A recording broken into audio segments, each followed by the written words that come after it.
196, 197, 198, 199, 200. Oh, hi there.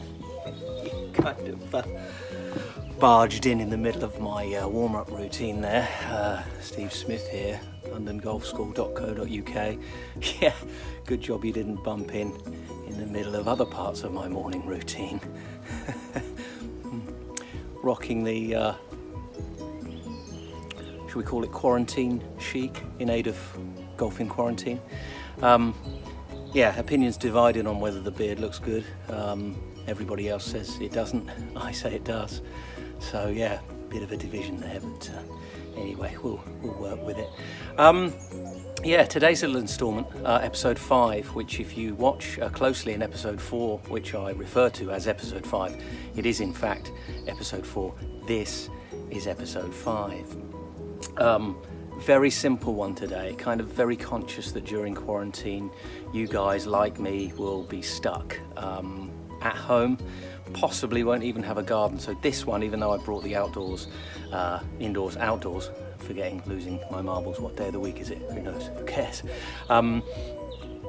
Brought a little bit of an indoor drill outside, but again, this could easily be replicated. Inside, it's all about putting, it's all about distance control.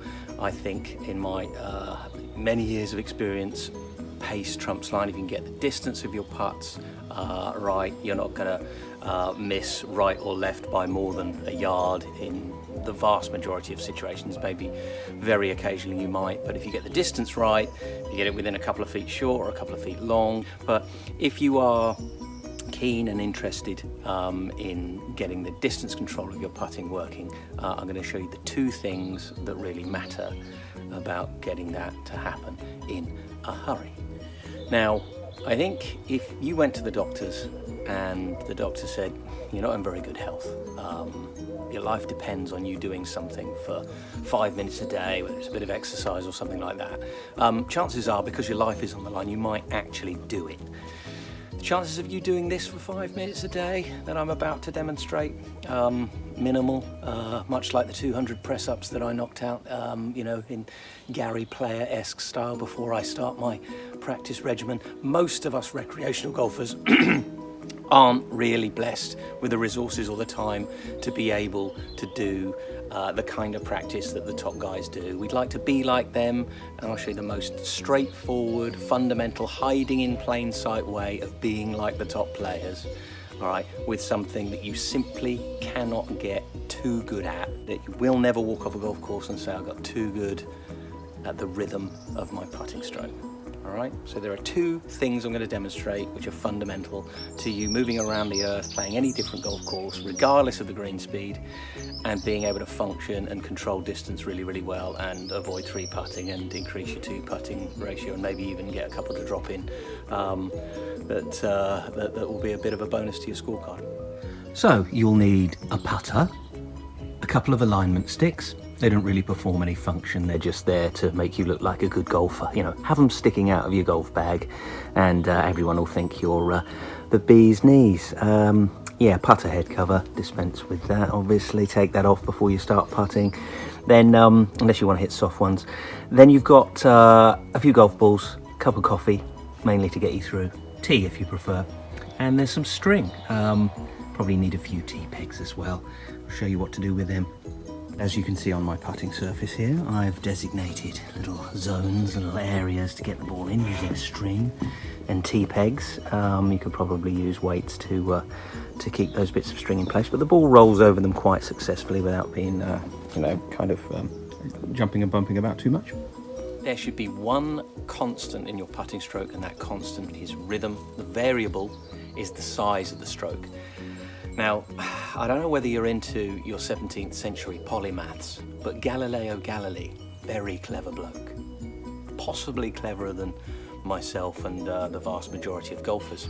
But he was the first to study the pendulum Notwithstanding, he went to, was kept in house arrest for 10 years, last 10 years of his life, for heresy, because what he was saying about the humble pendulum, this backwards and forwards, the length of the fulcrum of a pendulum may vary, but the amount of time it takes to get from one end to the other is remarkably similar. He even suggested before stopwatches in the 17th century that the amount of time between one end of the fulcrum and the other would not vary on small swings, you know, something like this, back 2, 3, 1, 2, 3, back 2, 3, 1, 2, 3.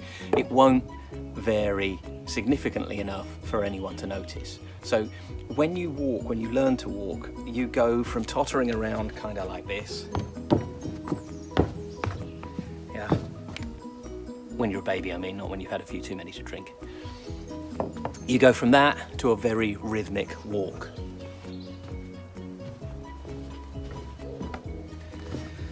Where your feet hit the ground at intervals which could be construed as rhythmic. You can hear the beat of somebody's walk when they're walking up the pathway to the house, you know, 1, 2, 3, 4, 5. And that's not something we're conscious of. We don't give it a moment's thought throughout the day. You don't walk around thinking, okay, I've got to make sure I've got rhythm when I'm walking. But walking is easy. Walking is predictable. Walking is something you do without thought because we've applied a rhythm to it. We humans, we're pattern seekers, we're problem solvers, and rhythm is one of the ways that we organise and coordinate movement, getting the right bit of you in the right place at the right time. There is a very straightforward demonstration that I can give pertaining to how we know absolutely that it's the rhythm of your putting stroke that controls your ability to judge distance and judge the speed or the pace of your putts. Example.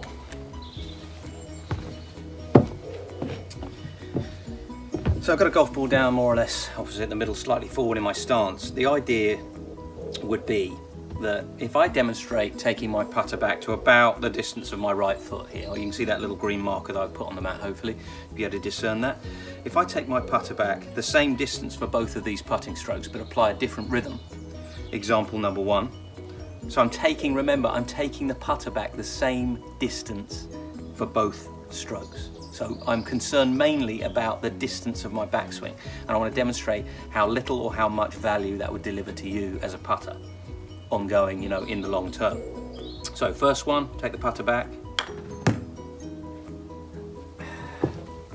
You can take it from me that that one has ended up in the flower bed at the other end of the garden. Exact same length of backswing this time.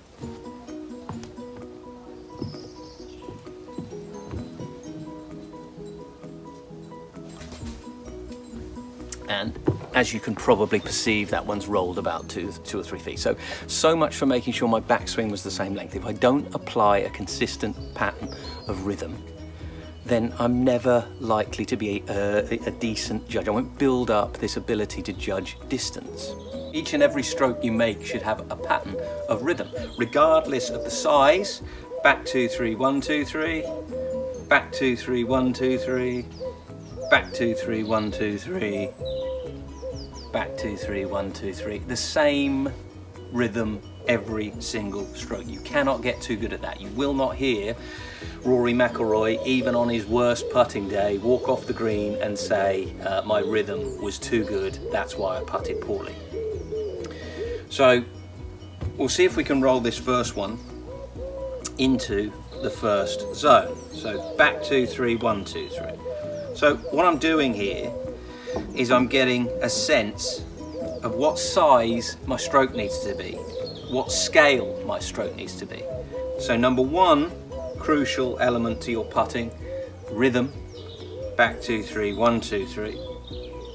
Okay, and number 2 element is the scale that you choose. Now obviously that's pretty random, but when you look at your target and you look at the distance you've got to cover, the idea would be back 2, 3, 1, 2, 3 is ever present. So that is completely and utterly consistent. You don't need to necessarily count 1, 2, 3, 1, 2, 3 out loud or even in your head. It's just an overall sense of rhythm. Again, you don't count how many milliseconds it is between your feet hitting the ground when you're running or you're walking. You let kind of nature take care of that for you. So the idea would be that if you get your putter working at a rate or a rhythm evenly and continuously, the scale, the other factor, the second element, takes care of itself. Your instincts will start to figure out, just like throwing a ball into a waste paper bin if it was in the corner of the garden over there. Okay, back 2, 3, 1, 2, 3. My throw has a rhythm. The distance is something that I perceive through experience. So imagination, in my mind's eye, having a thought, having an intention, imagining what I'm going to do is one part of it. Having a guess, if you like, or an educated guess, a guess based on experience. And then I'll back that up with a consistent preemptive sense of what size my throw needs to be based on that rhythm. So rhythm first, and that will allow your judgment of distance to grow and to develop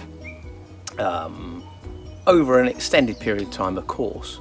But that's the idea. Whatever green you rock up on, whatever part of the world, whether it's fast or whether it's slow, if you take the same rhythm to it, what you're going to find is you'll be able to judge distance with your putts universally. All right, you might have good days and bad days like anyone does, but the idea would be that you are able to judge distance very swiftly and very accurately wherever you go. So to add a bit of spice to this drill, a little bit of flavour.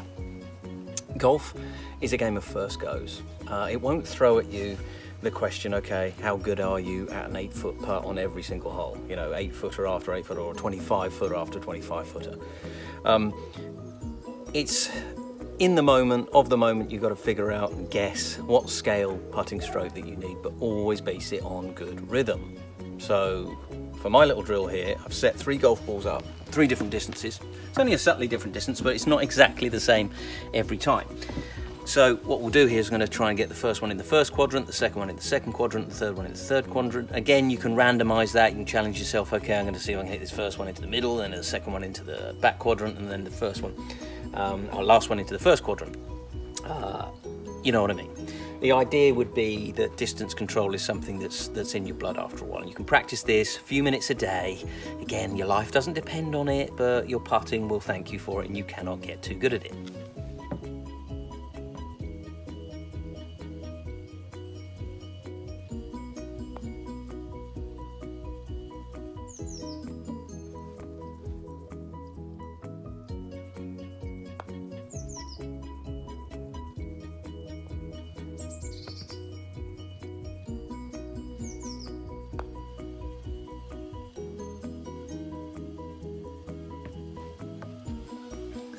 At last.